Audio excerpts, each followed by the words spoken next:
अस्सलाम वालेकुम। उम्मीद करती हूँ आप सब ठीक होंगे, मैं भी ठीक हूँ। और ये है ज़ोहान की फर्स्ट मंथ की बर्थडे सेलिब्रेट जो हमने की थी, और ये थोड़ी-सी एक्टिविटीज़ की थी ज़ोहान की हमने।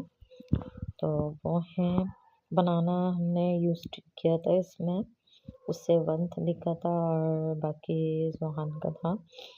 और माशाल्लाह माशाल्लाह काफ़ी अच्छी पिक्चर्स आई थी ज़ोहान की। और ये फर्स्ट मंथ बर्थडे जो हमने इनकी सेलिब्रेशन की थी, ये उसकी वीडियोस है। मैंने सोचा सेकंड मंथ की तो आ ही गई थी, फर्स्ट मंथ नहीं थी, सो फर्स्ट मंथ की भी अपलोड कर देती हूँ। और तो ये है ज़ोहान के मामा पापा। ये केक कटिंग हो रहा है। उस टाइम पे ज़ोहान बहुत ज़्यादा छोटे थे, तो हमें संभालना भी नहीं आ रहा था ज़ोहान को। और माशाल्लाह माशाल्लाह अब तो खैर सेकंड मंथ के हो गए। प्लीज़ तो हमें याद रखिएगा, like and subscribe. Thank you for watching.